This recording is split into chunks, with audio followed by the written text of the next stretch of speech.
How would you say you would run it into the Okay, ground? we're back on. Why I wouldn't? Why you would? You said you would run the bomber squadron. I don't have the heart for it. I don't have the heart for it. This guy would. This guy would. All right, let's go. Renee asked me to go up a minute. As we entered the quaintness of the church, okay, we got there. We took a table at the bar, and Renee ordered pork sandwich and a carafe of wine. It sounds like you're drinking a lot of wine there. Wow. You sounds like you were drinking a lot of wine in Paris. Who? Sounds like you were drinking a lot of wine in Paris. Who? You. Or what? It sounds like when you went to a cafe in Paris, you were drinking a lot of wine. No. No? We took the I table. didn't spend much time in Paris. We took the table near. Matter of fact, I wasn't drinking wine then, no. We took No. a table near the bar. Well, where are you getting this? From this, my book? You wrote it. Yeah. We took the table near the bar, and we ordered. Renee ordered a pork sandwich and a carafe of wine. Oh, yeah, well, I was with her, yeah. We sat there enjoying the music and the antics of the people patronizing the I bar. bet I just sipped it. I never drank it. I bet I just sipped it. You hear that, Jen? Yeah. Why are you laughing, Jen? I know. Why are you laughing? Why are you laughing, Why are you Jen? laughing? I'm Jen? checking your mail, John. Huh? I'm checking Why your are you? mail, I John. want to know why you're laughing so Because loud. I knew it was coming up, he only took a sip. What? He only took a sip. What's he saying? You only took a sip. Huh? You only took a sip of the wine. Sip, yeah. Sip. Okay. Sip. Well, look at Chris. Clint. Clint was drinking when he was 14 years old. Maybe earlier. Yeah. He's always sneaking around. I remember Clint being drunk half a dozen times. And Kelly would love it because Kelly would rob his wallet. Yeah. Kelly would rob everything. And then when Clint came with Amber, when Amber was this big, Yeah. to meet me and Joanne in Hilton Head, he let his dumb friend, Clint left the house drinking. Listen, he left the house in DeBerry drinking to come to Hilton Head to see us, and let his dumb friend take over the house, and the friend did nothing but rob them blind. Even stole his motorcycle. Never found him again. Well, they knew about Do you it, want me didn't to they? cut things out like that? Because I'm going to try to stop and start with it, won't go on. I only got a page left. What can I do? Okay, well, that little part right there. I can- Is that okay to be live? Yeah, how long What will are you it gonna be? do? What are you gonna do? How long is it gonna play for? It's another 8 minutes. Okay, I got plenty to talk about. And what are you gonna do? She wanted to tell me that it's gonna run out in 8 minutes, so I'm gonna read the rest of the book. A few things. I was really becoming resolved. I knew that I had a few pangs of disappointment and frustration at hearing Renee's novelty since I only came to grips with my own decisions. Once again, I came to the brink of a new life, only to have it snatched away from me at the last moment. We would have been a good for each other, but now it's all academic, and we would never know.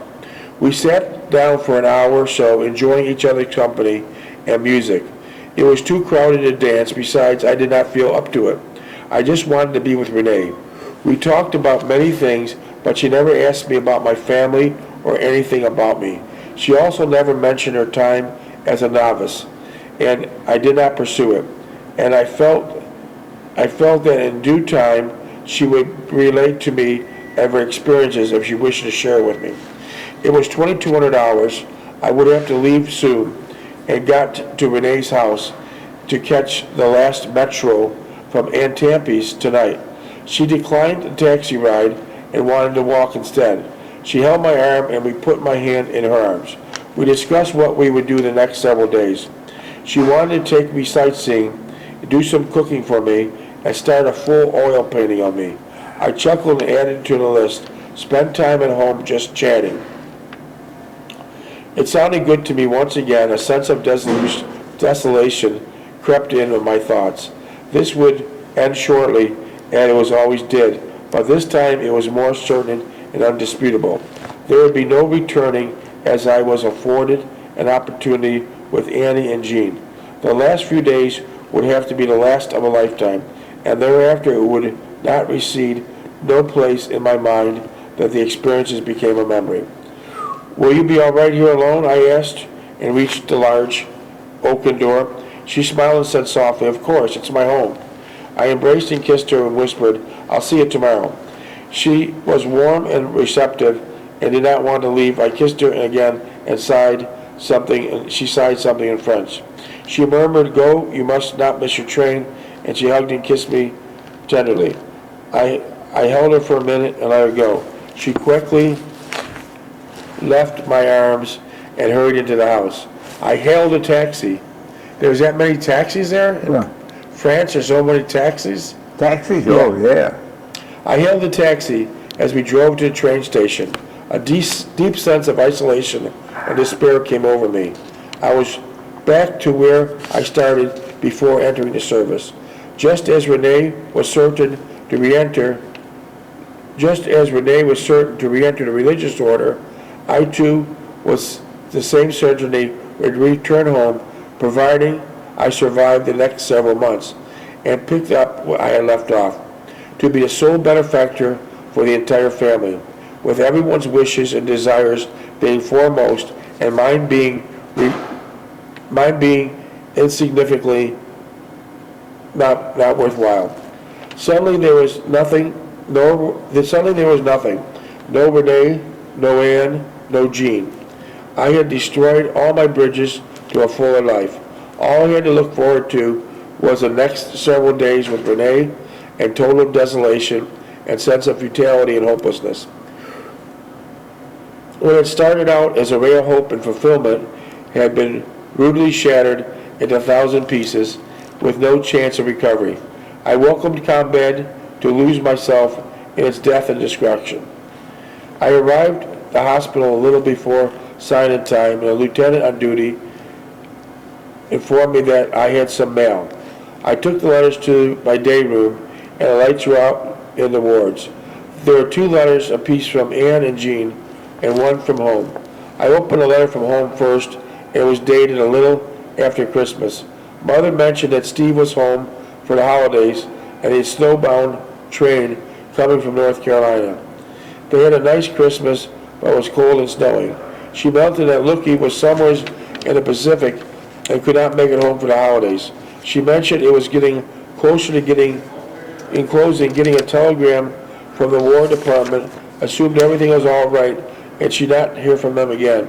She wanted to know if I was coming home, and she was tired of starting up the furnace. Your mother was tired of starting up the furnace on cold mornings. She wanted to know if you're coming home. She was tired of starting up the furnace on cold mornings. There was a frost on the windows most of the day, and it was getting harder to find wood or coal for the furnace. She was also walking to work on these cold days, and no one picked her up after work. So that's what your mother said.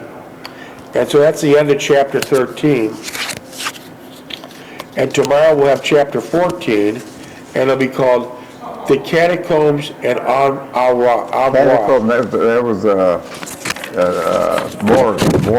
Frank sent it down to the basement, down to the cellar. So we just finished chapter 13, Awesome.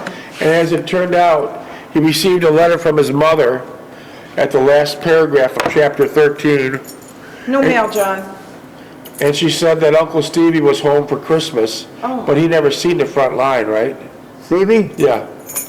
So you're in the gutter. No, he was training recruits to how to drive So jeeps. you're on the front line in a nasty weather, and he's home for Christmas. Yeah. And he had Well, he was going to school. Yeah, but He got still, an exemption. you're in the front line and not in trash, and he's just coming home for a visit. Oh, yeah. He never got out of the States. And the letter that Then when he got the Pittsburgh plate glass, they sent him overseas to work the Pittsburgh glass outfit over in England. Yeah. He got in trouble over there. Oh, wow. They fired him. Did his wife know he got in trouble? Well, no, let's see. No, I think she died before him. Okay. It was a second. I think Mary Catherine was the second wife. Yeah. Yeah, I think they're all dead now. yeah. I think they're all dead. But anyways, I'm trying to Well, say, it's all up. You get somebody. Say, is he pretty good or no? He's not as good. So you try to get the best. so anyways, in the last The chapter, 75th wasn't the best. So last chapter 13, Uncle Stevie's home for Christmas